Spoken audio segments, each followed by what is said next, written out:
100 días que se cumplieron este sábado del primer caso de COVID-19 en el país. ¿Cómo nos ha ido en estos 100 días? ¿Cuáles son los pronósticos que tenemos para lo que se nos viene? Precisamente veo ya conectada aquí en el Facebook Live a la doctora Zulma Cucunubá, epidemióloga colombiana que trabaja como investigadora en el Imperial College de Londres, asesora del gobierno nacional y además asesora de la alcaldía de Bogotá. Sin duda alguna, una de las personas que más sabe de cómo funciona la pandemia, de cómo funciona el coronavirus y con quien podemos hablar básicamente de qué es lo que se nos viene. La doctora Zulma Cucunubá está ahí conectada, la veo conectada, lo que pasa es que no nos contesta el teléfono, porque saben que tenemos que tener también contacto vía telefónica. Pero asimismo también decidimos invitar al doctor David Bardi, que es profesor de la Universidad de los Andes, es doctorado precisamente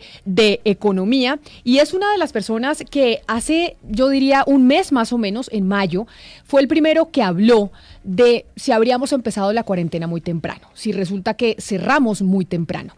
Y ahí volvemos entonces a esa dicotomía que se ha querido establecer en medio del coronavirus de salud versus economía, que unos afirman que esto es un falso dilema. Por eso al doctor y al profesor David Bardi, mil gracias por estar con nosotros hoy aquí en Mañanas Blue.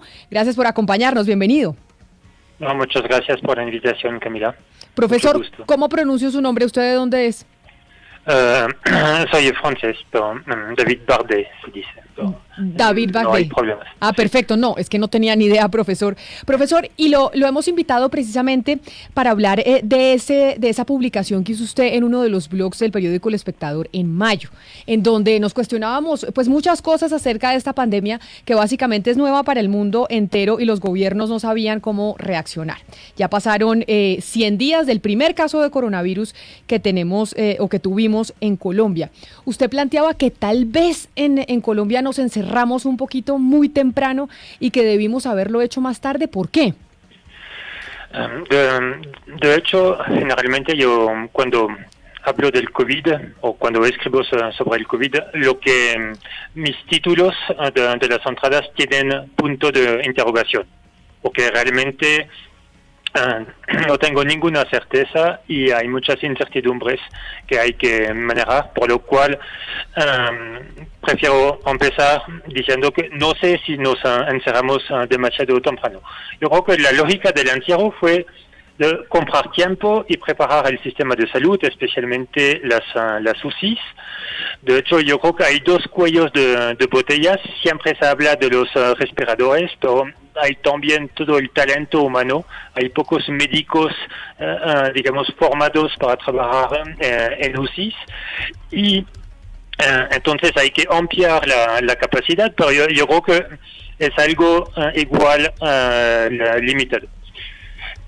El título de mi entrada fue por lo siguiente. Cuando observamos, digamos que hicimos un copy-paste un poquito importado de los países europeos, y cuando observamos realmente lo que pasó en Europa, podemos observar que los países europeos empezaron a abrir sus economías y la vida en sociedad de manera general después de haber pasado el pico.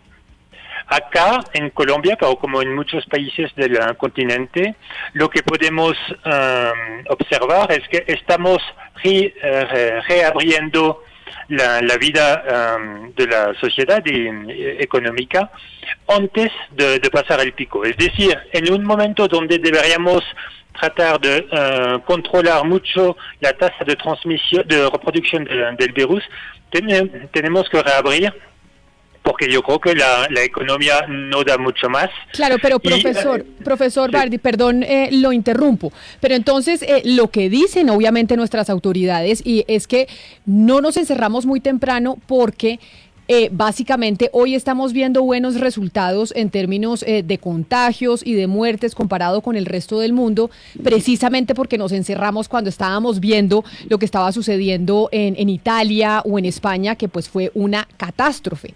Que si no hubiéramos encerrado el país y no hubiéramos entrado en cuarentena en ese momento, pues básicamente no estaríamos viendo los números positivos que tenemos hoy. Sí, y ojalá así siga, pero miramos en Chile, por ejemplo, se encerraron muy temprano también, aunque con algunas diferencias en las modalidades del encierro, y actualmente yo creo que el virus tiene como 3 semanas más adelantada allá. Actualmente están en dificultades y han declarado, yo creo que esta mañana o ayer, el estado de emergencia por 3 meses más. Entonces, no es porque es difícil saber si nos va bien o no antes de haber pasado el pico. Hay que ser prudente en eso. Pero yo creo que al final todo depende de nosotros. Cuando digo quizás el encierro fue apropiado, sí, gracias al encierro hemos aprendido como sociedad a tener algunos reflejos para evitar la transmisión del virus y los vamos a mantener con la apertura gradual que tenemos.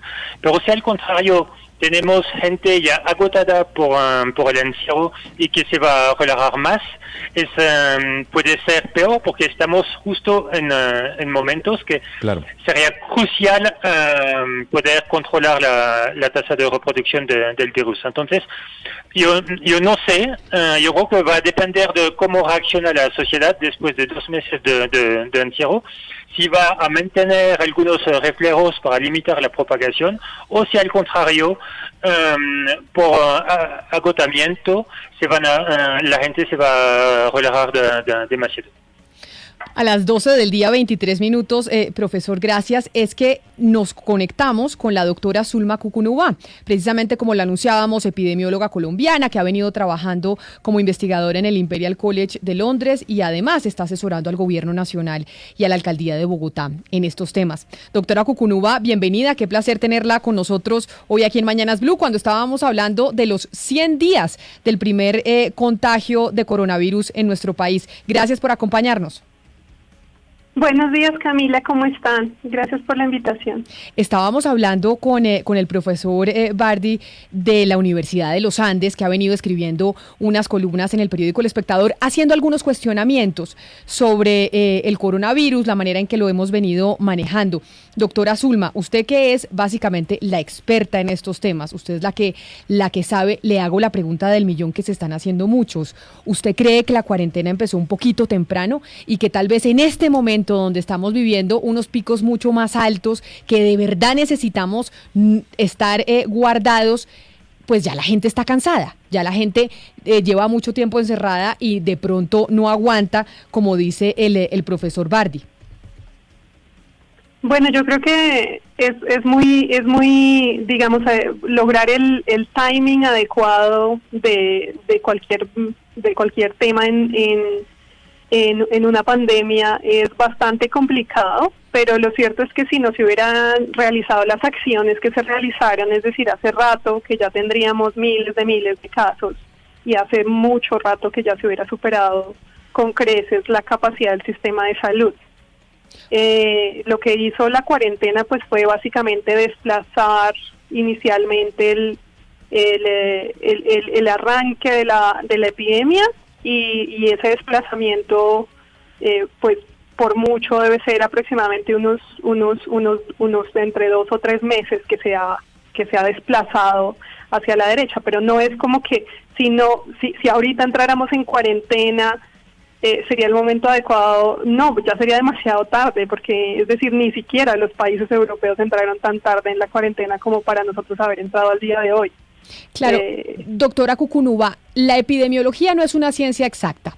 ¿Cómo se hacen? Pero explíquenos, por favor, que muchos oyentes y nosotros que no sabemos, nos preguntamos cómo se hacen los pronósticos. Cuando usted dice, si no hubiéramos cerrado en este momento ya estaríamos colapsando el sistema de salud hace rato, hubiéramos pues sobrepasado cualquier situación que se ha visto en otros países. ¿Cómo se hacen esos cálculos? ¿Cómo se hacen esos pronósticos? Que si bien es cierto, todos los epidemiólogos del mundo están diciendo la epidemiología no es exacta y nos podemos equivocar. La idea es ser lo más acertados posibles, pero exactamente no le podemos acertar. ¿Cómo se hacen esos pronósticos del número de contagios, el número de muertes, etcétera? Pues realmente nosotros no hacemos pronósticos, lo que hacemos son o proyecciones que se hacen, digamos, desde el punto de vista teórico, son proyecciones que se hacen de acuerdo al conocimiento que se tiene sobre el comportamiento biológico del virus, y esas proyecciones nunca tienen el objetivo de ser pronósticos, son proyecciones teóricas que se hacen previas a que arranque una epidemia, es decir, cuando no tienes prácticamente ningún dato, más allá que los datos teóricos que se han recogido en muchos otros lugares. Entonces se hacen proyecciones con escenarios de si se hiciera cierta intervención o si no se ejecutara ninguna intervención, etcétera, y con esas proyecciones pues se intenta informar las posibilidades que se pueden tener en política pública de tomar ciertas decisiones o no. Luego, ya cuando hay un avance de la epidemia, ya se pueden hacer algunas proyecciones que tienen ese carácter predictivo, pero nunca van más allá de 2-3 semanas. Es decir, uno puede, de acuerdo a la medida que va ajustando los datos, puede decir aproximadamente en 2 o 3 semanas la ocupación de UCIs o el número de hospitalizados va a ser este y este. Pero, digamos, desde la epidemiología nunca se ha hecho, digamos, las predicciones no es necesariamente una de las labores de la epidemiología. Y en cuanto al número de contagios, ¿se puedan hacer proyecciones, doctora Cucubaná? Sí, es decir, ¿se puede terminar el año, como dice el gobierno, con unos 3.500.000 colombianos infectados de COVID? Pues pensaría yo que si son 3 millones al final del año, sería una cifra, pues aproximadamente, eso daría una tasa de ataque menor del 10%, sería bastante positivo si es eso lo que se logra. Pero una cosa es el número de personas que se infectan y otras las que requieren atención del sistema de salud. Es decir, a hoy, por ejemplo, digamos, si hay 50.000 casos, lo más probable es que ya se hayan infectado unas 5 o 10 veces esa cantidad. Lo que pasa es que son personas que pasaron asintomáticas y no, o con síntomas muy leves, doctora, y nunca quedaron registrados en el sistema de salud. Entonces, digamos, si doctora, se logra 3.000... Sobre la pregunta que le acaba de hacer mi compañero sobre ese pronóstico que acaba de sacar el Gobierno Nacional que le presentó a la Corte Constitucional para justificar la segunda emergencia, que nos dejó preocupados, que habla de esos 3.6 millones de colombianos contagiados a final de año, habla que se podrían haber muerto se van a morir 41.622 personas y que el pico entonces se va a alcanzar en agosto. ¿Qué quiere decir que el pico se vaya a alcanzar? ¿Qué es el pico y por qué en agosto? Bueno, le repito, yo no creo que esos sean pronósticos, son simplemente proyecciones. Pronósticos no hay, es decir, no es como el clima que pronostica que esto va a suceder y eso pasa.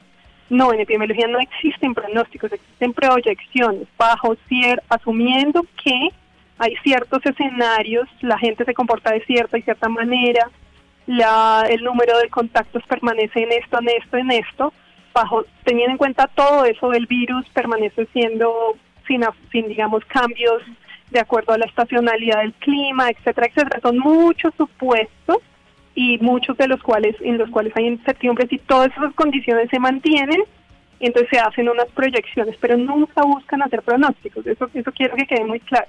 Pero, doctora Cucunúa, es que déjeme ahí, le interrumpo, porque usted dice, no son pronósticos, son proyecciones. Entendemos la diferencia. Sin embargo, basados en esas proyecciones, pues se toman decisiones de política pública que afectan significativamente a los ciudadanos, como la restricción de su movilidad, como el cierre de establecimientos públicos como restaurantes, centros comerciales, etcétera, etcétera. Entonces, si bien esos no son pronósticos, sí son proyecciones que están determinando cuáles son las decisiones en política pública frente a los ciudadanos que están tomando los gobiernos, en este caso el colombiano. Por eso yo le preguntaba, ¿qué tan acertadas son esas proyecciones? Y le hago un comparativo con algo que yo conozco muy bien, las encuestas electorales. Cuando estamos en medio de una época electoral, se hacen encuestas. Y los encuestadores dicen, oiga, hay un margen de error del 3%, del 4%, cada uno determina cuál es su margen de error. Y si el encuestador se equivoca, nosotros aquí en los medios obviamente les damos una cachucha y decimos cómo se equivocaron en esas proyecciones. Esa es mi pregunta, si se puede hacer ese comparativo con la epidemiología, usted me corregirá. ¿Qué tan acertados y qué son esas proyecciones que ustedes hacen que finalmente son los que están determinando las decisiones que toma el gobierno nacional en torno a nosotros los ciudadanos? Bueno, yo desconozco específicamente sobre qué supuestos se hicieron esas proyecciones de las que ustedes están diciendo. No sé, digamos, cuáles son, pero correspondería más o menos a una situación, pienso yo, en la cual permanecen las cosas más o menos igual a como están el día de hoy. Si esos comportamientos, digamos, en el sentido del número promedio de contactos, el uso de medidas de protección personal y la tasa de contagio, todo eso se mantiene más o menos al mismo nivel, pues digamos son proyecciones que nunca es un número fijo, eso puede tener una incertidumbre que puede ser y que tampoco la conozco exactamente sobre esos 40.000 o 3 millones debe venir con cierta incertidumbre, que habría que ver qué tipo de incertidumbre es. Pero, digamos, hasta ahora las predicciones han sido bastante cercanas a lo que ha pasado en la realidad.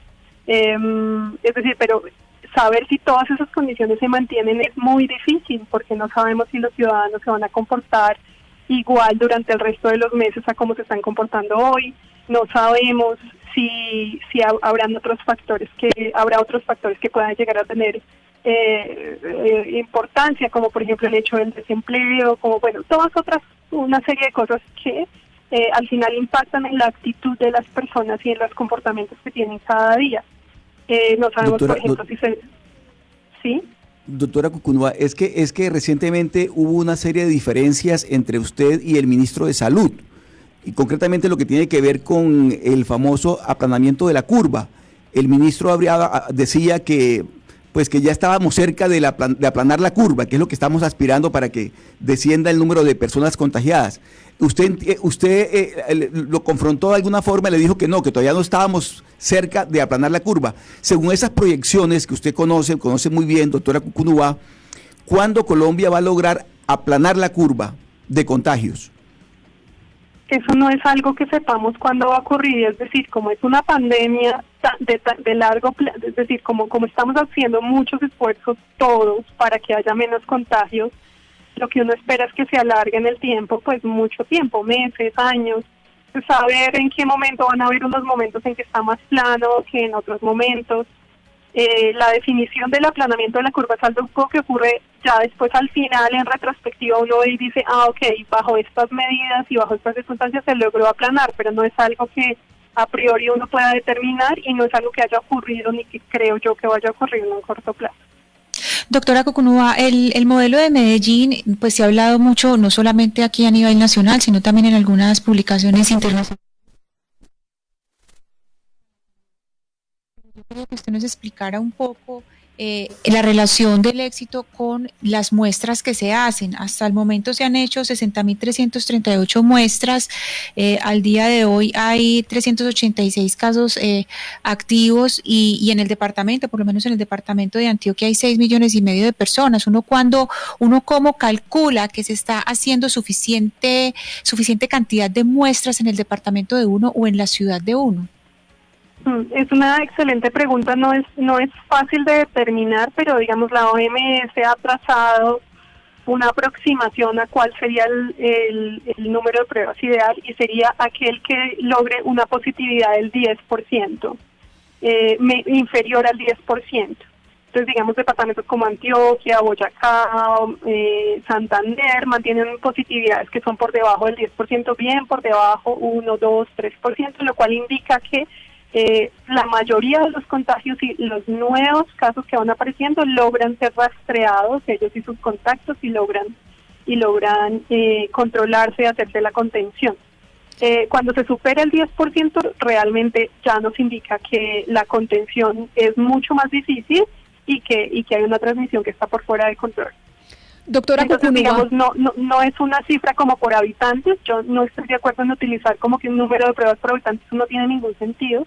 Lo que hay que saber es cuál es la proporción de positividad y eso va cambiando en el tiempo. Puede que al principio fuera 2%, 20%, pero hoy en día puede ser mucho mejor o mucho peor. Y eso es lo que hay que ver, cuál va siendo la progresión de la proporción de positividad. Doctora Cucunúa, a propósito de la pregunta de mi compañera Ana Cristina desde Antioquia, me pide un oyente que le pregunte por otras regiones y me dicen lo siguiente: ¿por qué, por ejemplo, hay tan pocos casos de coronavirus en Cúcuta, que tiene pues todas las condiciones negativas para uno pensar que el contagio fuera mucho más elevado, o en Pereira o en Bucaramanga, que no tiene estas explicaciones que tiene Antioquia, como las ha explicado mi compañera Ana Cristina? Sí. Dentro de la receta para que arranque una epidemia hay muchos factores que llamamos, están dentro de lo que es estocástico, es decir, que algunas cosas ocurren prácticamente por azar. Y dentro de eso está el arranque de una epidemia. Una epidemia no arranca con un solo caso, tiene que haber un cúmulo de pequeñas semillas que ocurran más o menos en un mismo espacio-tiempo, para que arranque realmente un crecimiento exponencial de una epidemia. Si esas condiciones no se dan, como ha sido el caso de varios sitios del país, esos sitios, pues la epidemia no arranca hasta que no hayan suficientes semillas que logren, prender la chispa de que empiece un crecimiento exponencial. Y pues eso puede deberse a muchas características. Por el lado de Venezuela, digamos, ellos, mal que bien, ingresaron en una cuarentena bien temprano, y Venezuela, a pesar de que no tenemos suficientes datos de cómo está ocurriendo la transmisión allá, no es una transmisión que esté desbordada como la de Brasil, digamos. Entonces, si eso llegara a suceder del lado de Venezuela, muy posiblemente sería mucho más fácil que departamentos de la frontera empezaran su fase exponencial. Y hay muchos factores que se salen, digamos, de la posibilidad de poder predecir exactamente en qué momento empieza la fase de crecimiento exponencial de un brote. Entonces, en muchos departamentos del país, esa fase no inició antes de la cuarentena. Y mientras estuviera en cuarentena, pues no iba a iniciar. Ahora que salimos y hay bastante aumento del contacto y de la movilidad, pues yo creo que en este momento sí es muy probable que varios de esos departamentos que no tuvieron antes la fase de crecimiento exponencial, en este momento o en las próximas semanas pueden empezar. Profesor David, hemos decidido hacer este programa porque por un lado tenemos pues la tesis según la cual nos encerramos muy temprano, pero por el otro está el tema de las proyecciones, que son para nada halagadoras, sobre las cuales se montaron las políticas públicas de confinamiento y de restricción de derechos fundamentales. Ahí entonces la pregunta es obvia y me parece muy importante.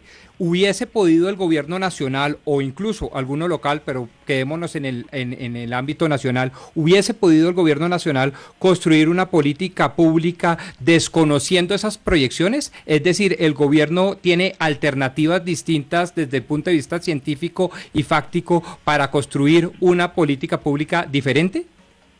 No, claramente había que tener en cuenta estas proyecciones. Y de hecho, volviendo al paralelo que Camila hizo sobre las encuestas electorales, yo creo que el paralelo es muy bueno, porque hay que tener en cuenta que las encuestas pueden influir sobre el resultado final de una elección. Lo mismo pasa con las proyecciones que hacen los epidemiólogos. Al final, si nos asustamos bastante con estas proyecciones, nos vamos a cuidar más y obviamente vamos a observar después que no nos dio estos números, afortunadamente, porque la gente estuvo más cuidadosa. Entonces, yo creo que sí, hay que tener en cuenta estas proyecciones, pero no solamente. Yo creo que el problema es multidimensional, y lo de la epidemiología es una dimensión supremamente importante en caso de una pandemia, pero también hay dimensiones importantes, por ejemplo, de salud pública. ¿Cuáles todos los problemas de las campañas de vacunación que están paradas por los ancianos, por ejemplo? O todos los tratamientos o la detección de enfermedades que no se hacen al tiempo, porque es muy difícil poder ir a los sistemas de salud. Digamos que el virus y la letalidad del virus es una dimensión, pero hay otras. Entonces, obviamente que hay que tener en cuenta estas proyecciones, pero no nos podemos olvidar de las otras dimensiones de salud pública. Profesor, justamente hablando de salud pública, aquí tuvimos a Richard Kash, que es tal vez la voz más importante en este sector en los Estados Unidos en cuanto a la salud pública. Y él nos mencionaba en la entrevista que la cuarentena era una solución que solo las clases medias y pudientes pueden soportar. ¿Usted cree que el cierre y el aislamiento completo de ciudades es una decisión inviable en ciudadanos o en países en donde la pobreza es alta, al igual que la desigualdad? Sí, de hecho, había escrito una primera entrada sobre el COVID, sobre esto, porque yo creo que donde yo criticaba un poco el copy-paste que se hizo de los países europeos sin tener en cuenta la informalidad del mercado laboral. Yo creo que estos encierros que llamamos horizontales no son los más adaptados a situaciones como las que conocemos en el continente, especialmente en Colombia. Yo creo que habríamos debido tener encierros un poco más focalizados, verticales, como se dice, porque yo creo que al final el virus va a terminar segregando, y ya lo podemos ver en Kennedy y seguramente en otros barrios donde hay mayor vulnerabilidad económica, vamos a tener más contagios. Entonces, yo creo que en eso hicimos un copy-paste un poco demasiado fuerte. Habríamos debido, no tengo la solución diciendo eso, pero habríamos debido tratar de tener mayor imaginación para ver cómo aplicar estos encierros. Permítame, profesor, situaciones diferentes. Precisamente sobre eso que usted dice, preguntarle a la doctora Zulma Cucunúa, ¿qué opina la doctora Zulma de esto que dice el profesor? Y es, ¿por qué hicimos ese copy-paste, ese copiar y pegar de lo que estaban haciendo países como Italia, países como España, cuando nuestra condición era completamente distinta, tanto en contagios como en mercado laboral? ¿Qué nos llevó a nosotros darle al gobierno nacional, si es que ustedes hicieron recomendaciones, doctora Cucunúa, como epidemiólogos, a adoptar exactamente esas mismas medidas? No, recomendaciones de qué es lo que se tiene que hacer, no, por lo menos de mi parte nunca se hicieron, se tiene que hacer esto o esta, no, lo que hacemos son proyecciones de decir, bueno, si se hace, por ejemplo, si se lleva a cabo un escenario de supresión, es decir, donde se baja el número de contactos más o menos en esta proporción, entonces lo que más o menos esperas ver aproximadamente hacia el final del año será un acumulado de muertes que están entre esto y esto, o un acumulado de hospitalizaciones entre estos y estos valores. Si esa reducción de los contactos se hace solamente a un 40%, a un 60%, entonces tienes varias predicciones y varios escenarios. Pero es una labor de los gobiernos escoger cuál de esos escenarios. Pero esa me parece una aclaración importante, doctora Cucunúa. Es decir, ustedes como epidemiólogos le dicen a los gobernantes, óigame, estas son las proyecciones que nosotros hacemos. Ustedes miran qué medidas van a tomar. Pero ese copy-paste, como dice el profesor, que hicimos de países en Europa, que estaban viviendo un momento completamente distinto del virus, pero que además tienen realidades económicas completamente diferentes a la colombiana, ese copy-paste no es una recomendación de los epidemiólogos. Ese copy-paste es una decisión de los gobernantes, de decir, como Italia y España hicieron, nosotros lo hacemos. Ellos tienen que evaluar, pues digamos, cuáles son los pros y cons de hacer o tomar ciertas medidas, eso cómo se compara pues con el resto de la vida social, económica, y pues qué ventajas o desventajas o no puede tener esas actividades.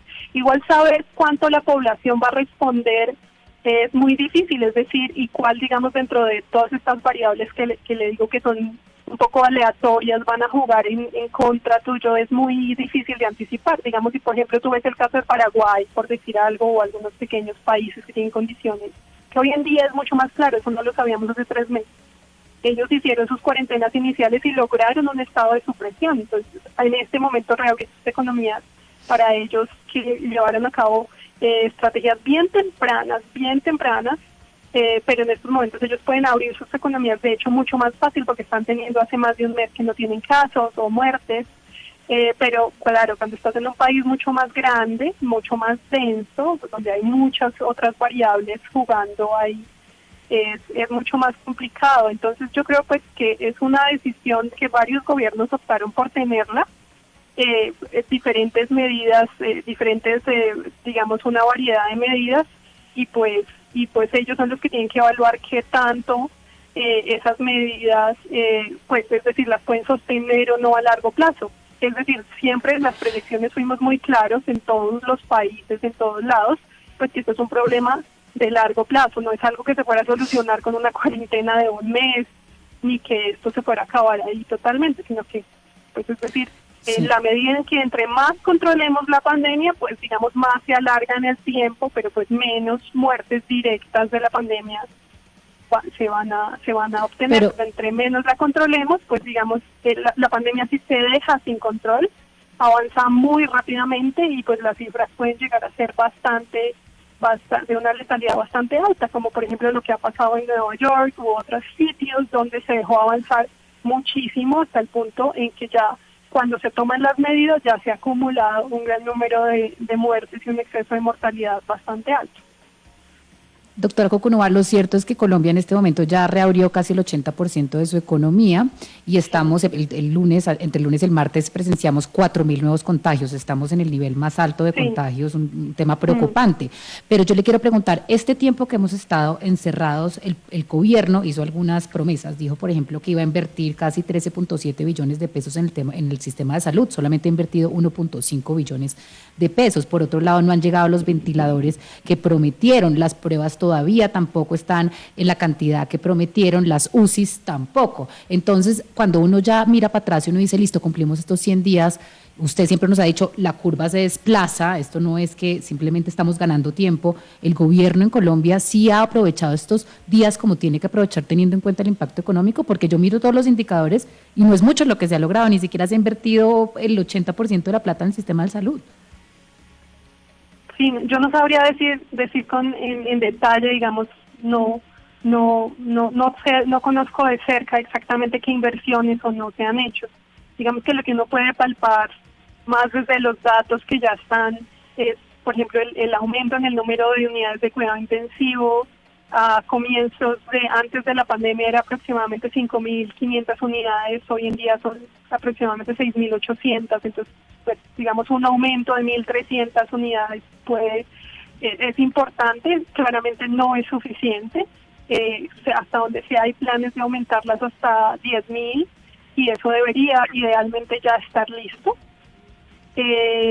Pero pues es decir, las dificultades de adquirir y de llevar a cabo esto en este tiempo tan corto, es decir, es algo que el gobierno también tiene que ver, qué tan viable es que logren cumplir con esas metas que se proponen, etcétera, etcétera.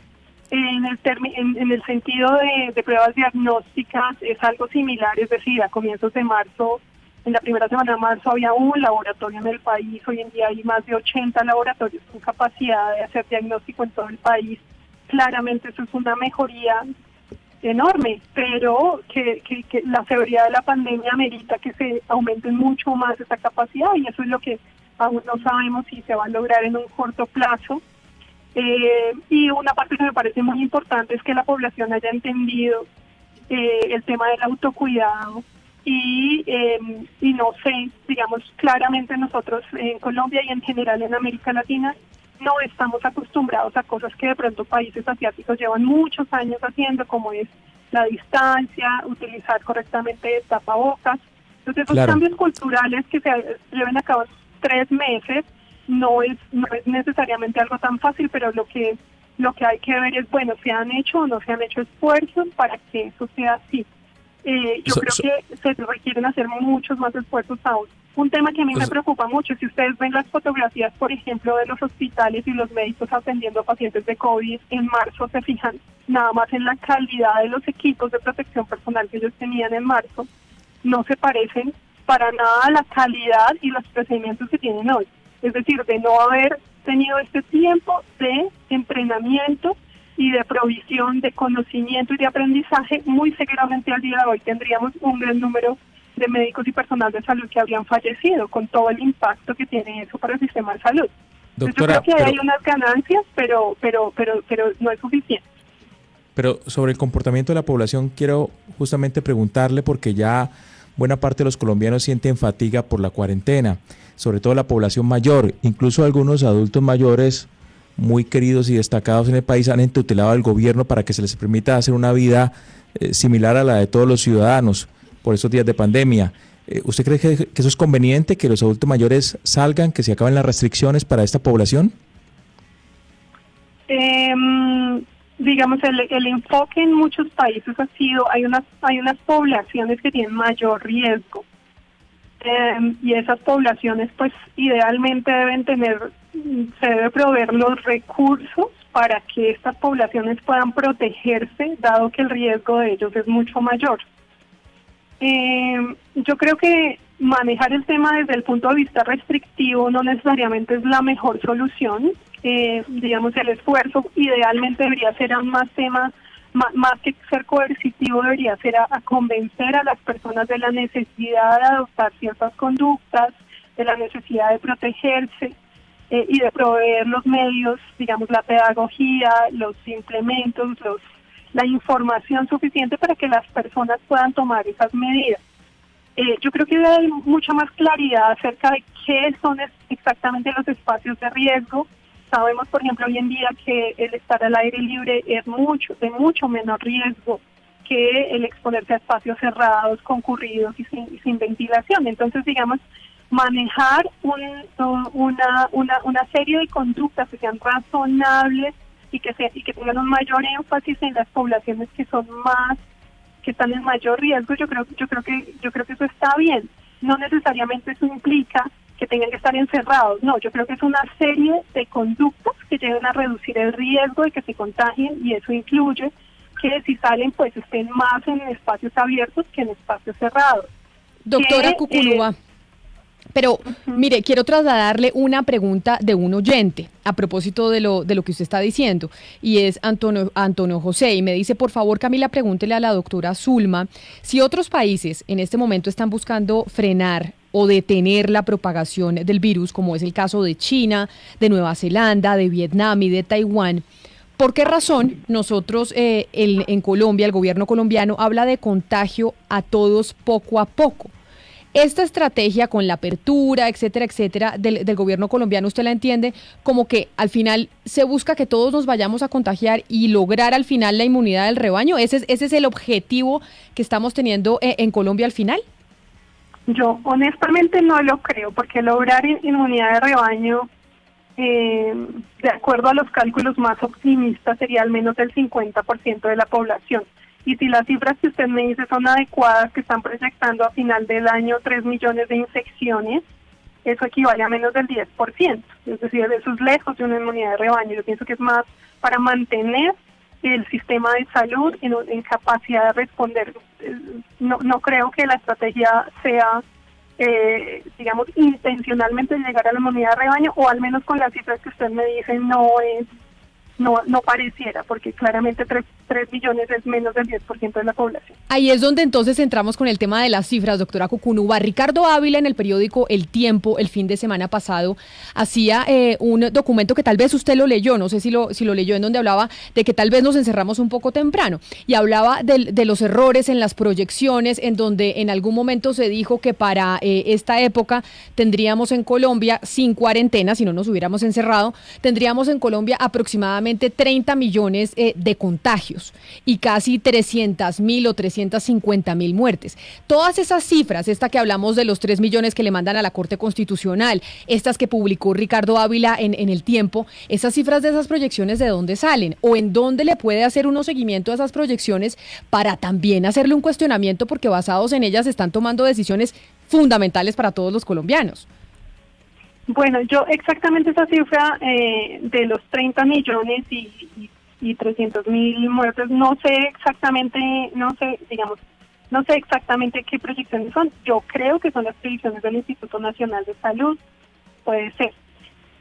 Han habido varios grupos en el mundo con experiencia, digamos, en estos temas, y se han hecho proyecciones para varios países, etcétera. Yo trabajo en uno de esos grupos en los que se han hecho proyecciones, y esas proyecciones no es como que eso, pues, repito, no es como un pronóstico de que eso vaya a ocurrir, no. Esas proyecciones suman una serie de cosas, por ejemplo, que la tasa de transmisión se mantuviera en niveles de 3 contagios promedio por persona, con cierta letalidad, con ciertos contactos como en la vida usual se tenían, etcétera. Eso llevaría probablemente, es decir, si esta epidemia no tuviera ningún control, llevaría al menos sí a unos 30 millones de personas en Colombia que estarían infectadas, no todas de ellas conscientes de que se infectaron y no todas, la inmensa mayoría de ellas ni siquiera habría consultado el sistema de salud, pero eso habría sido suficiente con una proporción de ellas con que hubiera consultado y hubiera necesitado UCI, habría sido suficiente para que el sistema a este momento ya junio se hubiera sobrepasado por lo menos unas 10 veces en su capacidad. Eso sí no se hubiera hecho nada, pero también hay muchos escenarios, ese no es el único escenario posible, hay muchos escenarios en los cuales se varían esos parámetros si esto ocurriera y esto otro, y digamos esas proyecciones en las que yo he visto han sido bastante, han reflejado bastante bien lo que ha ocurrido en la realidad. Yo no Doctora Cucunúa, hasta el momento, pues son muy pocos los lugares donde se han abierto aeropuertos, pero hasta el momento, ¿qué se ha aprendido? ¿Qué hemos aprendido de esa apertura de aeropuertos y qué tanto nos debería preocupar, pues, esa perspectiva en Colombia que se abra el aeropuerto internacional, no sé, puede ser el de Bogotá o de Medellín, sobre todo los vuelos internacionales? Vale, gracias, pero primero me gustaría terminar de contestar la pregunta anterior. Entonces, estaba diciendo que estas proyecciones se hacen con diferentes escenarios. Hasta donde yo conozco, las proyecciones que hace el Instituto Nacional de Salud, que es la entidad oficial, digamos, que hace las proyecciones de país, estas proyecciones están publicadas en la página del Instituto Nacional de Salud. Se publican no solamente las proyecciones, sino los parámetros, los códigos con que se hacen, todo. Eso todo es libre. Entonces, cualquier ciudadano que quiera, pienso que puede entrar ahí y cuestionar si ese es el caso y encuentra válido ese cuestionamiento, pues hacerlo. Y pienso que pues de eso se trata y ha habido Colombia en comparación a otros países, digamos, ha habido una gran intención de tener datos libres lo máximo posible. Y yo creo que esos están ahí, si ustedes los consultan en la página del instituto, yo misma podría entrar y mirarlos, no los he visto, pero cualquier persona lo podría hacer. Para contestar a la pregunta de Ana sobre los aeropuertos, hay algunos países que están reactivando aeropuertos locales, nacionales, con varias medidas. Cualquier aumento del contacto humano va a llevar necesariamente a un aumento de la transmisión y eso es algo que es incuestionable, digamos. Ya en este punto cualquier aumento del contacto humano lleva a eso. El punto es si eso el sistema de salud puede soportar la carga que eso conlleva o no. Algunos países sí pueden soportar esa carga, otros países no, depende de muchos factores. Pero realmente, doctora Cucunúa, sí, porque usted es la experta, pero lo que ha pasado con el coronavirus, a diferencia de otros virus, se explicaba es que, por ejemplo, los virus los otros que conocíamos, en la medida en que se propagaban, iban perdiendo fuerza. Es decir, que el virus lo que busca es sobrevivir. Entonces, para poder sobrevivir de humano a humano, pues va perdiendo fuerza. En el caso del coronavirus, eso ustedes han visto que no es así. Y que por eso la apertura de los aeropuertos pues es riesgoso por cuenta de lo que usted dice, los aeropuertos implica más contacto humano. Eso que dice Camila, que el virus, digamos, todos los microorganismos, digamos, buscan evolucionar y para evolucionar entre más se adapten a sus hospederos, más logran sobrevivir. Pero eso no es algo que ocurre en una escala de meses, ni siquiera años. Eso toma décadas, siglos en ocurrir. Entonces no es algo que nosotros estemos esperando que ocurra en el curso de 6 meses de una pandemia. Podría llegar a ocurrir, pero pues hay que esperar a ver. Es decir, eso requiere mucha investigación, estudios in vitro, muchos experimentos para comprobar que eso... Mientras eso no ocurra, el virus muta todo el tiempo, pero eso no significa que se vuelva más letal o menos letal. Eso ocurre en una escala de tiempo que es para nada la escala de meses. Tenemos muchas preguntas de oyentes, de integrantes de la mesa de trabajo para usted, doctora Zulma, y para usted, profesor Adri, y es Pero se nos acaba el tiempo y ya vienen nuestros compañeros de Meridiano Blue, pero quizá la última pregunta que les haría a los dos, y pues contando con que podamos volver a hablar en algún momento, y es, doctora Cucunúa, en los 100 días, se cumplieron 100 días del primer caso en Colombia del coronavirus. ¿Cuál sería su balance? Mi balance es que en comparación con lo que pasó en varios países de Latinoamérica, Colombia ha salido bien librado de estos primeros 100 días. La preparación, digamos, se logró, pero va a media marcha. Y depende de cuál sea el aporte, digamos, desde el punto de vista del autocuidado de la población de ahora en adelante. De eso dependerá que el sistema de salud, que estos nuevos ventiladores y esta nueva preparación que no ha acabado, pero que se espera que continúe en los meses siguientes, de ese comportamiento individual va a depender en mucho que eso que se está preparando alcance para que todas las personas que tengan la necesidad de una hospitalización, una unidad de cuidado intensivo, puedan acceder a ello. Ese es mi balance por ahora. Claro que sí, doctora Zulma Cucunúa, epidemióloga colombiana, mil gracias por haber estado con nosotros. Qué placer poder hablar con usted y que nos resuelva tantas dudas. Tenemos muchas más, pero como el tiempo en radio es cortito, me toca despedirla. Mil gracias por haber estado aquí con nosotros. Gracias a ustedes, un gusto. Un abrazo grande. Y profesor Bardi, la misma pregunta para usted para ya cerrar el programa. 100 días del primer contagio de coronavirus en Colombia, ¿cuál es su balance? A nivel económico y demás. No, a nivel sanitario el balance es positivo hasta el momento, pero obviamente hay que esperar de pasar el pico para tener un balance mucho más definitivo. En lo económico, la economía está sufriendo mucho y eso da mucho susto. Las cifras de desempleo son terribles y como unos de mis colegas lo sacaron, quizás estamos devolviéndonos 2 décadas atrás en términos de reducción de la pobreza y yo creo que eso es bastante terrible en lo económico, en lo humano y quizás también en lo sanitario, porque la pobreza no viene sola y puede traer más problemas de salud también. Profesor David Bardi, PhD en Economía, pero además profesor de la Universidad de los Andes, mil gracias por haber estado aquí con nosotros en Mañanas Blue. Muchas gracias a ustedes.